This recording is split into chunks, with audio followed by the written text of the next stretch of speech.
Okay, so now we'll get started on the lecture, I think 8 from the Quantitative Big Imaging course. And so this will cover statistics, prediction, and reproducibility. So this is slightly different than the title that we had before because there's been quite a bit of material that's been added over the last years in this area on the lecture. And so the updated schedule is then here, and so this is really the first part of how we take all the pieces we've covered up until now and try to put them together for doing something interesting for an experiment. And so when we see all of these steps that we have above, they were really about preparing the data so that we actually have something to analyze. So about turning the images and everything we have into meaningful metrics and measures so that we can start to do something interesting on this end. And so from the scientific perspective, this is probably one of the most important lectures in the class because this is ultimately what you are trying to do with all these experiments. I mean, if you're following the scientific method, you've established some sort of hypothesis that you now want to test. So there's quite a few literature and useful resources for this, covering a pretty broad range of material. So we sort of have the standard material that was earlier in the course. In addition, the hypothesis testing chapter of this book is quite relevant. Google Stanford have put together a lecture on statistics, which is quite effective. So for all of you who've taken statistics before and thought it was a really boring class or that it wasn't useful for anything, I would strongly recommend looking at that lecture because you can see that when you start working at scale, it is a very, very important field to understand. It's often not taught particularly well, but that doesn't mean it's not important. There's also a nice podcast about what a p-value means and how you can interpret it from a biologist at UC Berkeley. It's also quite interesting. Some links on sort of correlation and causation. Some links from popular television shows about scientific studies and when they don't work well. And then finally a list of like papers and sites. We'll have a couple of basic examples here where we'll use coin flips, and one of the other things we'll use is the iris dataset, but I'll get into that a little bit later. So if we look briefly at what we've covered before, we really had all these different steps where we could do fairly complicated analyses on the images that we had in order to try to extract the features or structures that were interesting to us.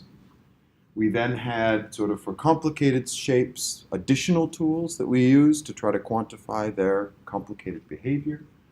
And then finally, kind of a distribution analysis where we would take many of these things and try to summarize them together. And so that covered things like the distribution tensor, alignment, nearest neighbors, and things like that. And so that was really summarizing those, but that's still a long way away from anything statistically relevant, or we're actually trying to show a difference between groups. So if we look at sort of the title of the course was called Quantitative Big Imaging, and we've certainly had quite a bit of quantitative analysis. That there's been, lots of numbers being produced, lots of different fairly advanced computer vision techniques that we've applied, but we really have not covered anything big yet. And so this is, of course, leading into the next lectures where we actually get into big data in much more detail, is very important. What does big even mean? And so one of the important things, and this is particularly from the big data world to know, is that it doesn't mean necessarily that it's that large. So to have a big data pipeline doesn't mean you're processing a terabyte of data a day or 100 terabytes of data a day.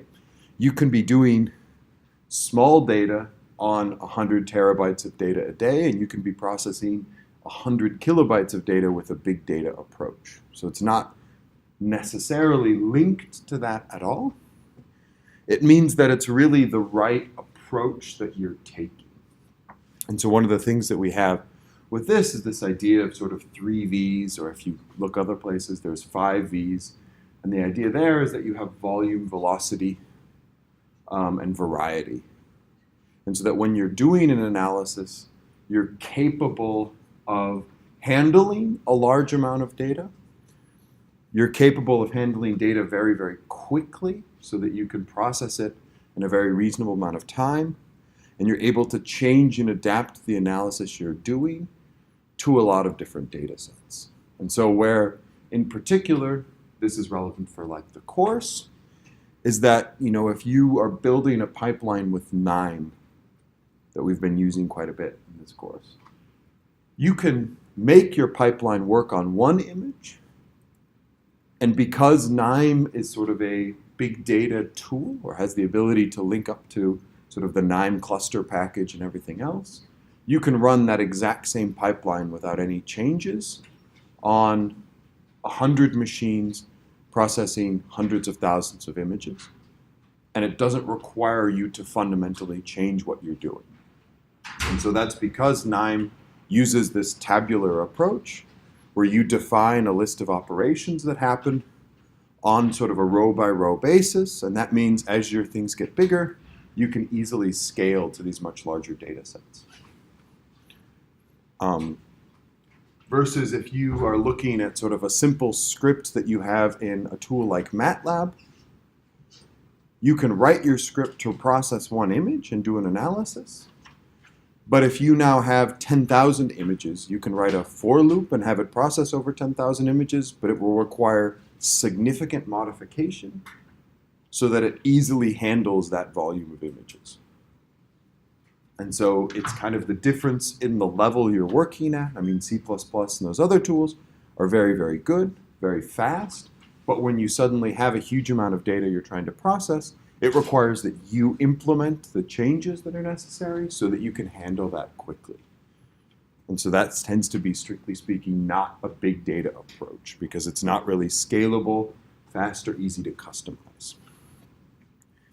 And so one of the important aspects for big imaging that we have here is doing analyses in a disciplined manner. And so what this means is that you sort of have fixed steps, easy to regenerate results, and no magic, which means that everything is kind of clearly defined and encapsulated, rather than a bunch of scripts where you've kind of tweaked parameters and gotten one good result out once, but have no real idea of where that came from. And so that, of course, directly links to having everything completely automated. And so if you think, one sample is as easy, or 100 samples is as easy as one sample, when everything's automated because you just run your analysis on a larger group rather than having to adapt or tweak everything every time you run it. The other aspect is being able to adapt and reuse analyses. And so this is, again, where a tool like KNIME is very helpful because you can take out whole chunks or blocks of your pipeline and copy it into another workflow and then use it on a completely different type of data, and you know that it still works. You might have to change a column name, but fundamentally it's the same idea. Whereas when you're dealing with code, it very frequently is very tied to the data set that you have, and copying and pasting code to a new data set, unless you've been incredibly careful to write that code well, rarely works. And so you want to have things where that encapsulation is done so that you can reuse lots of different pieces. So when we look at kind of the objectives that we have today, the goal of scientific studies is really to try to get a single number out. And so we might be doing a number of different complicated analyses. You might do a thickness analysis. You might do these distribution tensors. But ultimately, what you need to have is a number that represents your sample well. And so even when you do a thickness analysis, you have to decide on one parameter, like the mean thickness or the variation in the thickness or something like this, as the parameter that you're going to try to compare in your system. What we've done before is really tried to find numbers that are describing the things that we're interested in our structures well. And so that's really what all the lectures before have gone to, was how can we take things that we as people are able to qualitatively describe and see very, very easily and convert them into some sort of meaningful number. And so we've been able to take something like, this structure has a bottleneck between, the top and the bottom, which is preventing flow from going through, to being able to say, the average thickness in this area drops by 25%, which causes there to be a bottleneck. And so you can now quantify those sorts of things. And what now we want to do is to sort of make sure these numbers are meaningful and then actually use them to say something interesting about our samples. And so, how do we start to compare the numbers that we have from different samples and from different groups and know that they are meaningful? And this is, particularly important when you're looking within a sample or the same type of samples, but then even more important when you're looking at different groups of samples. That then extends beyond simply the comparison and goes to the point of how can we then see how different processing steps like filter choice, minimal volume, resolution, everything else affect the final result? How can we decide which set of parameters really worked well? How can you be sure that your techniques do what they're supposed to? And then finally, in this lecture, how do you visualize these results in sort of a meaningful way? And so it's quite ambitious, all of the things that we're going to try to cover today, but I think it should be possible. So this is kind of a brief outline for what we're going to go over. We've kind of covered the motivation. We'll have like the scientific goals, and then talk about reproducibility, predicting and validating, statistical metrics and results, parameterization, parameter sweep, sensitivity analysis, unit testing, and visualization. And even though very few of these topics are particularly sexy, I presume most of you would rather learn about, convolutional neural networks or something because that's much more exciting. But these are the absolutely essential basis to understand before you can go into something like machine learning or deep learning and have a hope of being successful. And so these are really the critical pieces so that you can apply those kinds of tools well. And so if you're able to do things with reproducibility and have predictions that are meaningful and know how to validate and cross-validate systems you've done, then applying deep learning is just importing one more library. And so this is where sort of the very important groundwork is being laid for deep learning and these other approaches that are quite important for applying these things correctly. And so if we look at kind of what we start with, if we take this cell image, we've done a ton of different analyses on this. We have different regions. We can measure our distributions, all sorts of other parameters. And now the task is really to do something meaningful with it. And so one of the important ideas, which you've undoubtedly heard before if you're ETH students, is this idea of correlation and causation. And so one of the most kind of repeated criticisms, if you try to publish a paper or if you, or even talking with people about science, is that correlation and causation are confused. And so what this means is that just because two things are correlated, you have not established that one in fact causes the other. And so correlation is a statistical relationship, and it's very easy to show. It's a simple math formula. Causation is, there's a mechanism linking A and B, and it's very difficult to show and almost impossible to prove. And so one of the primary ways that we try to go about looking at things like causation are with scientific studies. And scientific studies break up into two different categories: controlled and observational. And so with imaging, a lot of studies tend to be observational in nature. And with standard scientific studies that you've done in courses before, they tend to be much more controlled. And so it's important to have an idea about what these two different types of studies are, because they're not interchangeable.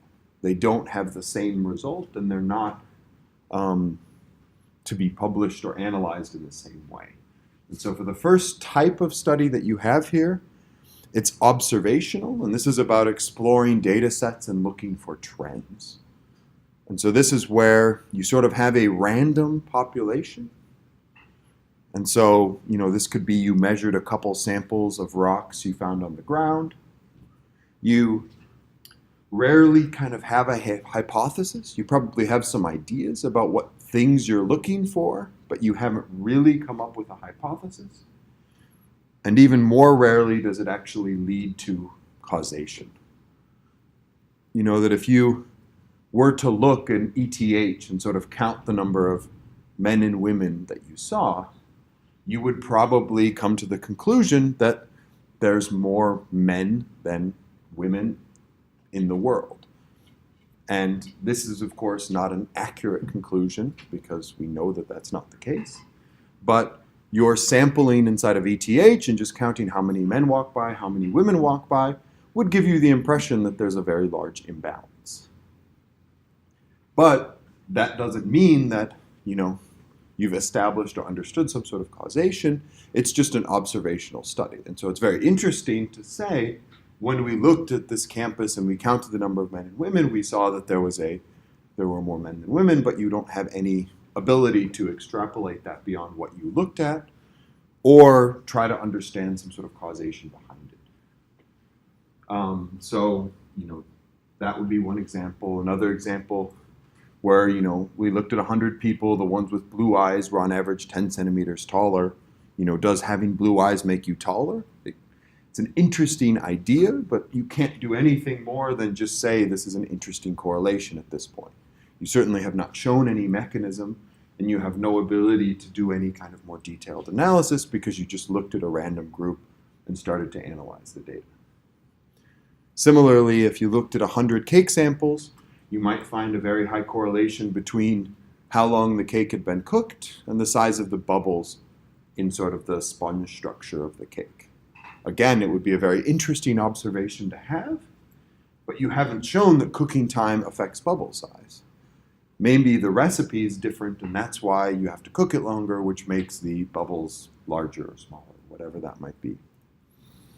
So controlled is sort of the things we think of as standard scientific experiments. And so studies that you publish usually belong into this category. And so this is where the specifics of the groups are controlled, and you have hypotheses going into it. And this is where you try to sort of lead to causation. So where you make an explicit effort to try to eliminate all the other factors that might cause this correlation to be high and see if it is in fact still high. And so this would be a study where, we examined 50 mice with gene XYZ on or off, and 50 with XYZ on, and the foot size increased by 10%. And so the observational equivalent of this study is we analyzed a group of 1,000 mice, and we found that mice with gene XYZ had larger feet. That would be an observation that you have from a large population, and if you wanted to actually show that this gene was linked to foot size, you'd have to do this controlled study where you then take 50 mice with the gene off and 50 mice with exactly the same conditions, diet, environment, everything else, with the gene on. And then you can start to say we've tried to eliminate all the other possible confounding factors, And we can then focus just on foot size and that gene. That, of course, still doesn't give you the definitive link. I mean, maybe gene XYZ has nothing to do with your feet, but it makes you more active, and by being more active, your foot gets bigger.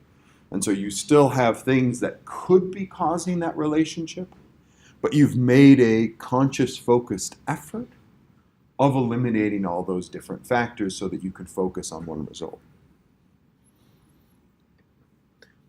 Again, with sort of a material science view on this would be then, going from something like cooking time and bubble size to an experiment where you really have exactly the same recipe, exactly the same sort of mixture, preparation, oven, pan, all the other possible things you could control for. And then you try to see, if you cook at different lengths of time and measure the bubble size, is there actually a connection? And so these are kind of the two major categories, and it's important to understand when you're dealing with which, because they have different approaches that you need to take with them and different ways that you're allowed to kind of interpret the results that come out.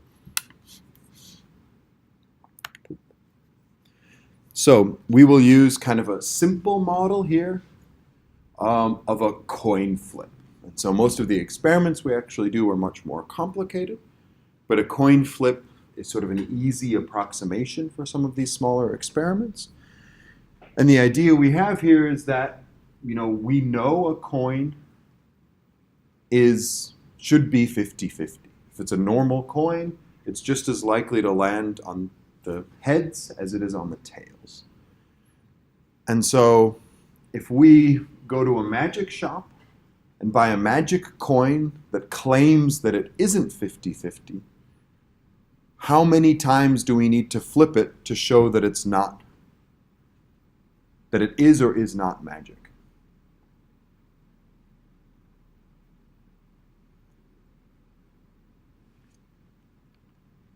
Any idea?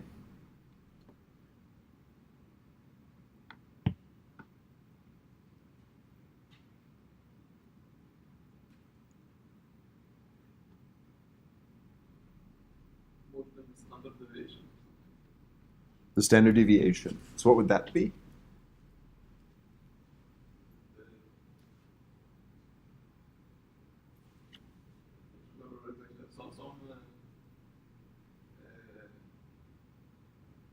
Something times the full width maximum of the distribution. Yeah, okay. So that's sort of the more, I guess, mathematical approach, just sort of intuitively. If I were to give you a coin and say that this coin is magic, and I flip it 5 times and it's heads 5 times, is that enough? Do you believe me? No, but you need to make a lot of experiments to prove, to infer if the coin is magical. Yeah. I think at least 100 times. At least 100. Or even more. Yeah. Like, it depends if you have time. Yeah. Stay there and flip it. Yeah. I mean, so if someone's trying to sell you a coin, you don't want to sit there forever and flip it, but in fact, if you wanted to be 100% sure that the coin was in fact magic, you would have to flip the coin forever. Yeah. And so if if I flip it 10 times and I get 8 heads, is that enough? You can get some estimate of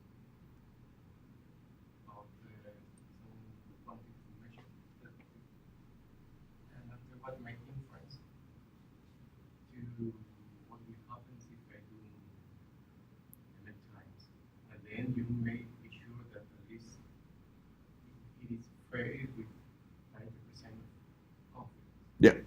So that's one of the first things you have to do, is you have to be able to say, sort of, how confident do I need to be? Do I want to be 90% confident? Do I want to be 99%? Do I want to be 99.9? Where do you fall on that scale? So that's one of the first most important things to have.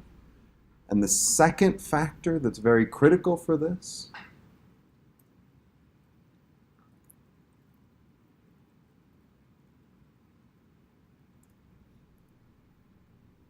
So the second factor for this that's very important is how big do you expect the difference to be? So if I have a coin that's heads 50.25% of the time, you will need to flip it a lot more to be confident that it is in fact 50.25 rather than just 50. Versus if I have a coin that's 100% of the time should be heads, you don't have to flip it very many times to see if that appears to be the case with some degree of confidence. And of course, if you see one tails and it's supposed to be heads 100% of the time, you've already, kind of proven that it's not the case. And so that's one of the kind of critical things, is that it's not only how confident you want to be, it's how large do you expect that difference to be. And that will be kind of one of the reoccurring very important factors, is that if you want to be able to find small differences between groups, you will need large numbers of samples in your study. If you expect differences to be huge, then you don't need large samples or very sensitive metrics. But if you expect them to be very small, you will need those things. So you need kind of an infinite number of flips to prove that it's not a perfectly balanced coin. But then we kind of come into some more interesting questions. If I flip it 10 times and another person flips it 10 times, is that the same as 20 flips? Yeah. If I flip it 10 times, then multiply the result by 10, is that the same as 100 flips? And why not? I mean, this is what apparently lots of master's students do during their thesis. When they've collected 10 data points, they don't want to go collect 100 data points. They can just multiply the data by 10, and then they have their answer. I mean, if it takes you an hour to do a measurement, you can save yourself 90 hours of time by just multiplying your data by 10. So why can't you do this? That's the difference between random and pseudo-random. Yeah. Like if you flip it 10 times, in these 10 times you have a certain percentage of head and tail. Yeah. But then if you flip it 100 times, it doesn't mean that you have the same percentage of head and tail. Yeah. So you'd get different results. But is this, approach of multiplying by 10 necessarily wrong? But you take a constraint. What? This So like 100 flips. you get a what? A kind of constraint, because like you base these 100 flips on the first 10 flips. Yeah. Yeah, I mean, you're certainly not gaining any new information when you multiply it by 10. That's quite clear. Was there? You're not getting more confident that is the real error or the real difference in value. Yeah. But why don't you get that confidence?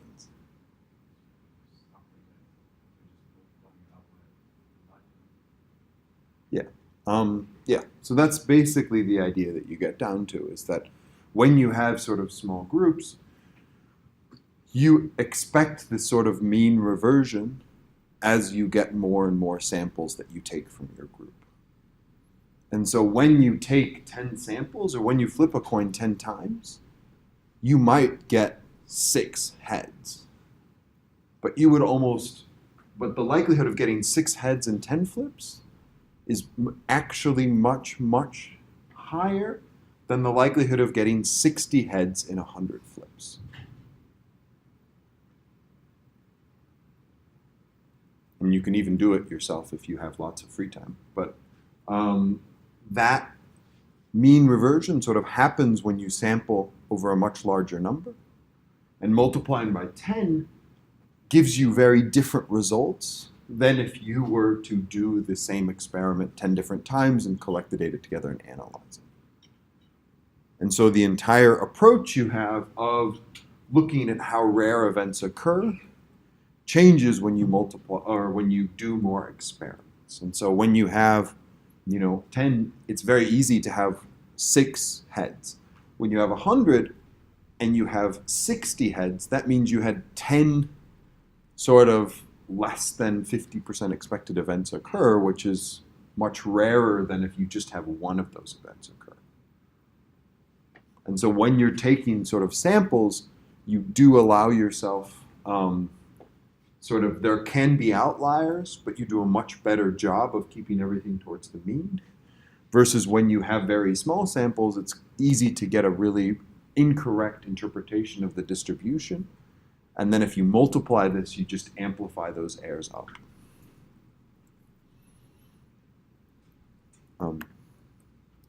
So if we have this kind of simple model of a magic coin, you sort of can look at this from sort of the stochastic analysis that each coin sort of represents the stochastic variable x here, and each flip represents an observation.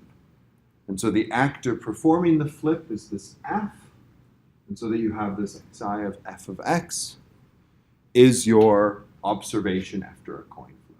So what we have here is we have these kind of base assumptions where a fair coin, so where the expected value of x would be 0.5, 50% heads, 50% tails, and that you have sort of an unbiased flipper, which is in scientific experiments not always the case. The act of measuring your system can change the system itself.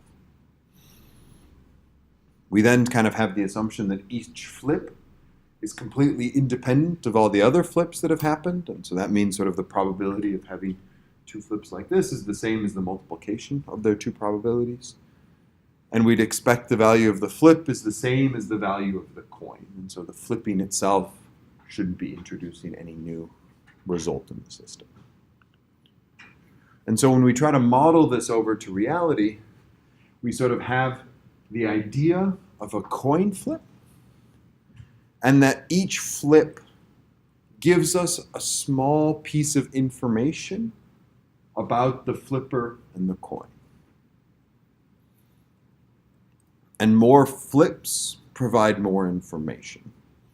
And so that's particularly important when you're looking at sort of multiplying your data by 10 or whatever, is that you're not actually gathering more pieces of information about your sample. You're taking existing pieces of information and amplifying them.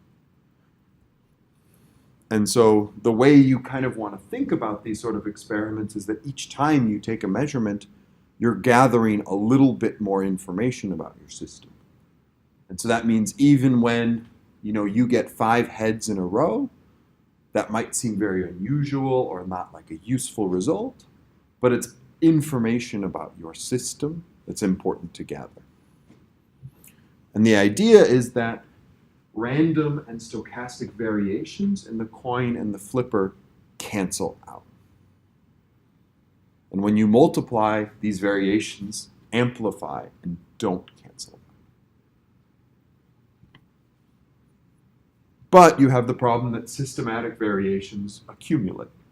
And so if you're someone who flips a coin in a certain way that's very unusual, you could be causing the coin to be head much more often than it would be expected to be. And that means with this person, if you had them flip 100 times instead of 10 times, you would still have a very biased result, because the 100 times is, each one of those times is still affected by the systematic error or the systematic variation that he's imposing on the system.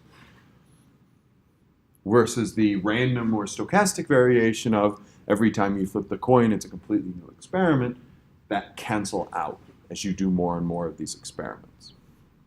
And that's kind of the entire basis for what we're doing in science.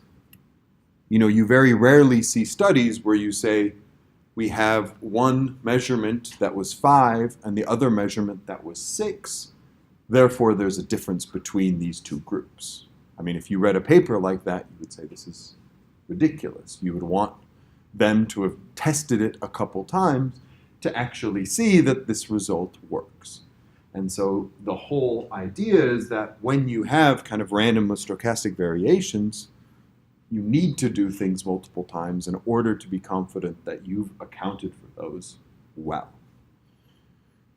And of course, this is even more important when you're dealing with biology or medicine, where these random or stochastic variations are huge.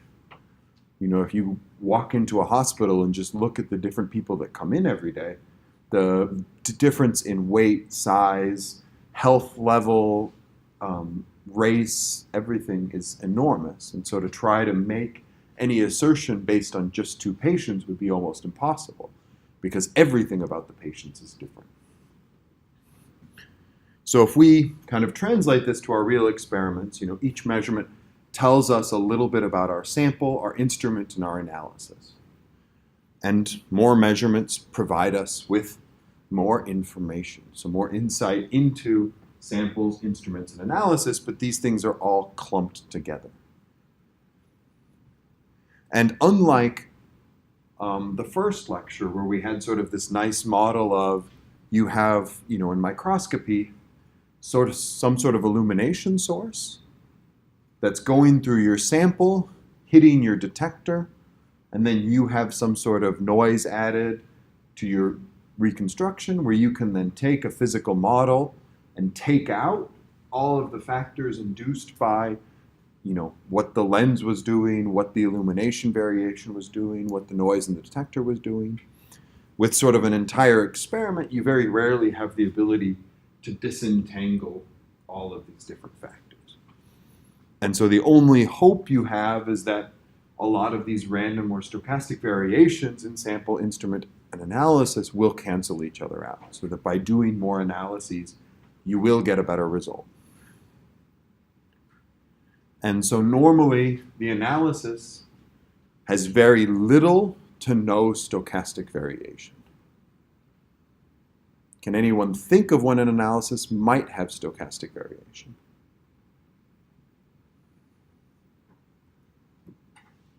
From this course or other courses that you've taken?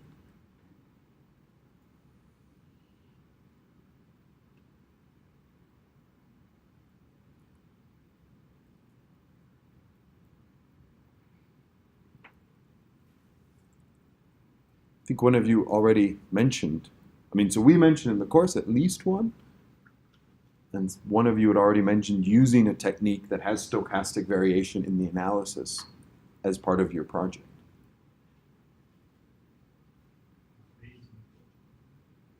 What? So Bayesian approaches can have stochastic aspects in the analysis themselves, and they try to, so this whole idea of each measurement tells us a little bit about our sample is kind of the core of Bayesian approaches and how you deal with the whole analysis. But for this question, what I was looking more of is, when you run a program on your computer, if you type in thunk in Microsoft Word, every time you type in thunk, you'll have a little red line that underlines it that says this is spelled incorrectly.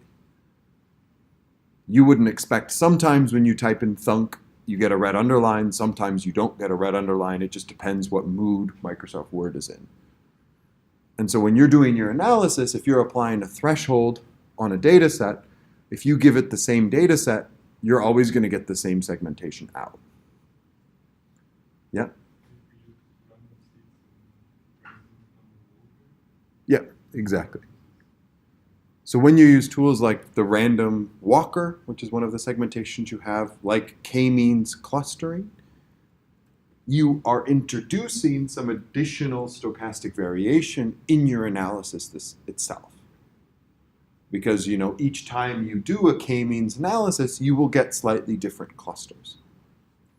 You can try to minimize this by doing something called fixing the random seed, but ultimately there will be some analyses that you have that will add to the stochastic variation of your overall output.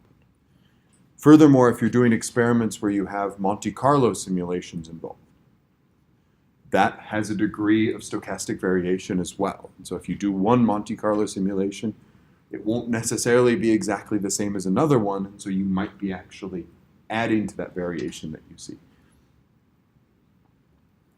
Is there any questions on that? Yeah. Random walker segmentation, if you have the same initial conditions and the boundary conditions, won't you get exactly the same result? Isn't it deterministic? Random here is just a name. Well, it can be just a name. And so if you set up a random walker with exactly the same random seed to run with every time, then it will give you the same result with the same image. But as soon as your technique has any behavior in it that is decided stochastically, so that it's decided with a random number generator, that means that, instead of going up, it might decide to go left first, and then you'll get a slightly different segmentation. Usually they're very similar. I mean, if you had a tool that gave you a completely different result every single time, it would not be particularly useful in analysis.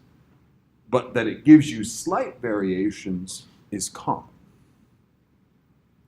And so to kind of understand if that's contributing to your overall level of stochasticity or not is important. If you did a random walker segmentation on an image, and you had image A and image B, and the difference between image A and image B was, 0.01%, I would at least be somewhat skeptical if that difference was real, because I know that each time you run a random walker on an image, you might get a difference of 0.01%. And so it doesn't necessarily mean it's the largest source of stochastic variation, but it means that it's potentially adding a bit to it.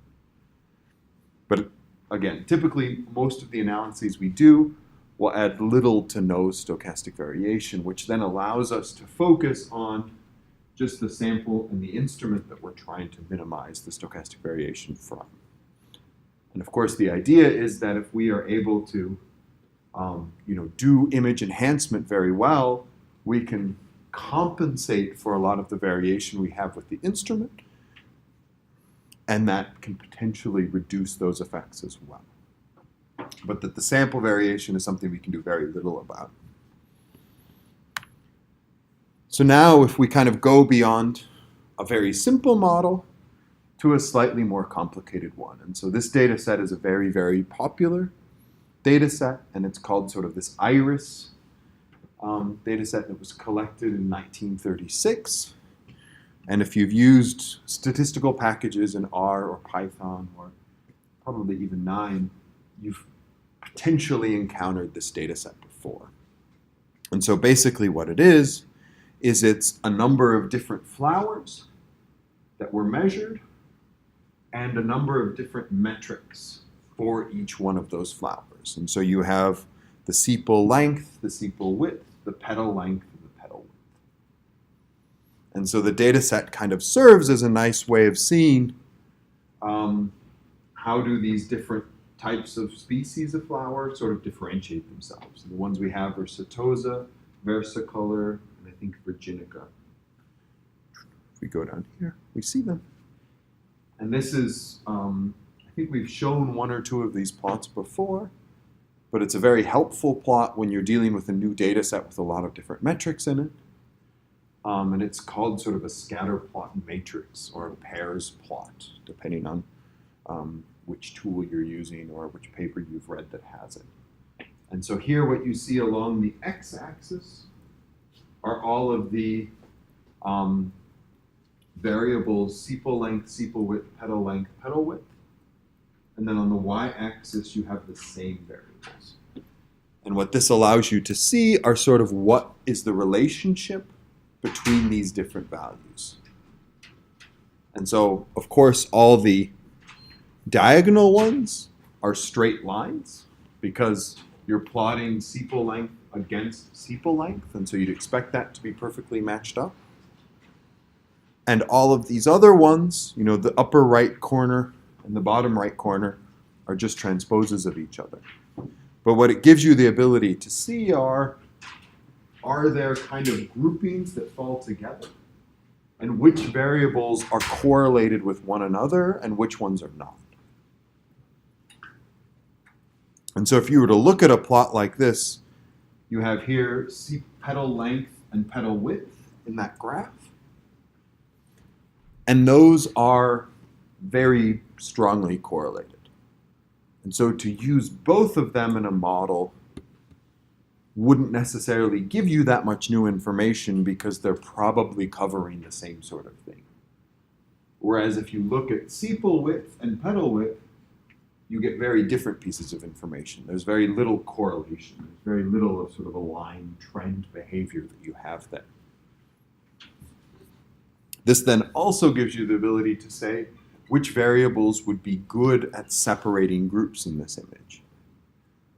And so by looking at this plot, does anyone see what variable, or have an idea of what variable they would use to try to classify different types of flowers?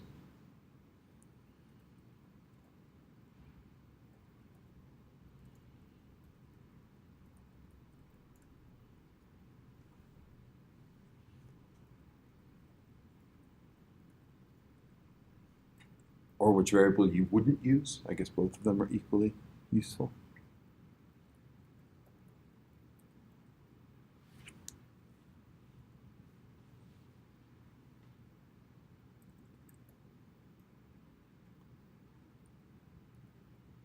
No idea. Third column. The third column.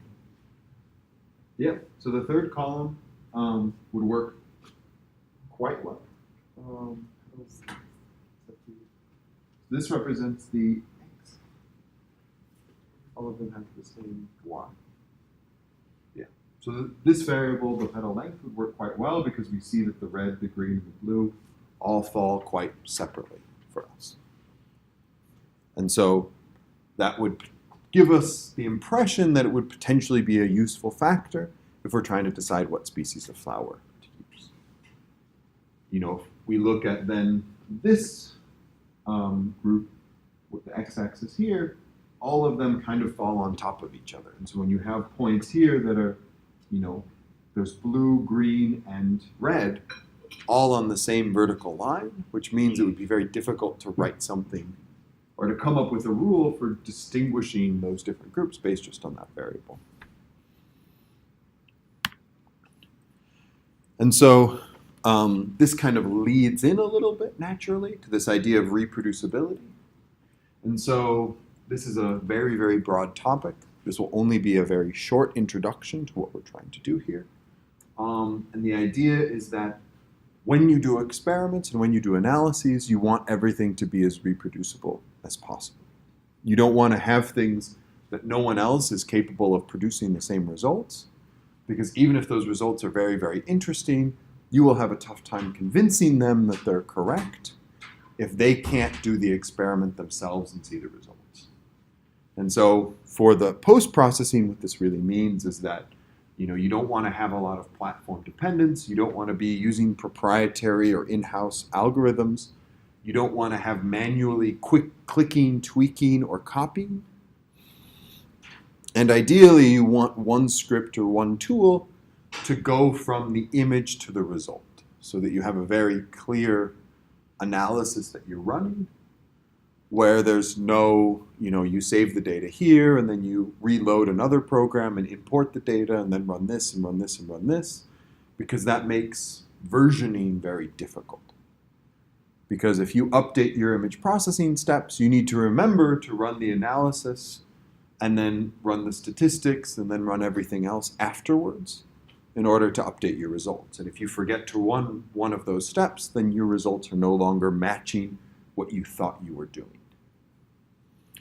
For the measurement, which is of course less this course and more the other courses you're taking, this you want everything for the analysis, plus taking a measurement doesn't change significantly when you do it multiple times. And so this means that you have very little sensitivity to things like the mounting or the rotation. So the Institute of Biomechanics, when we were doing experiments, you would always take the sample out, put it back in again slightly differently, and then do your experiment again. Just so that you knew if the rotation was slightly off, if the sample was mounted a little bit diagonally instead of perfectly vertically, how does that change the results of the things that you're measuring?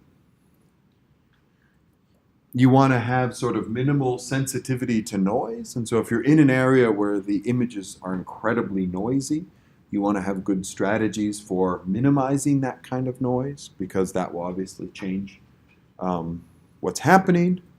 And no dependence on the exact illumination. So you want to make sure you've tested it with the kind of widest variance of illumination that's possible. And where this is particularly important is when you're doing like a synchrotron study.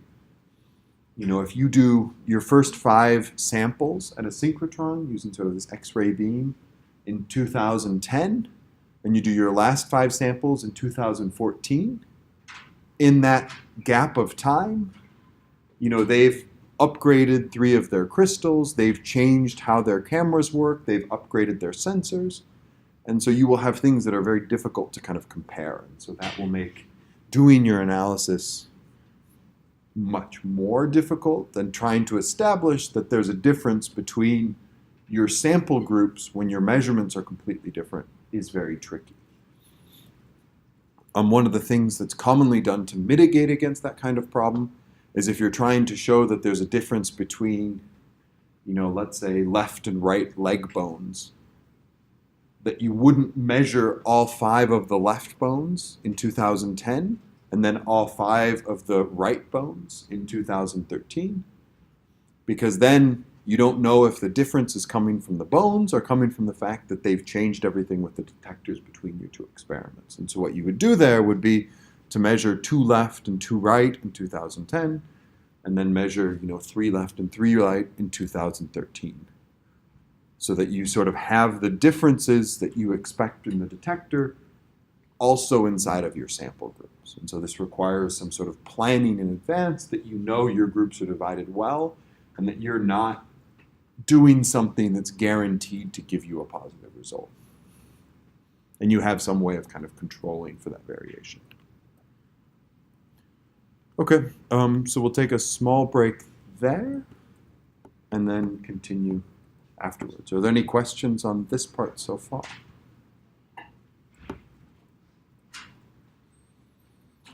Okay.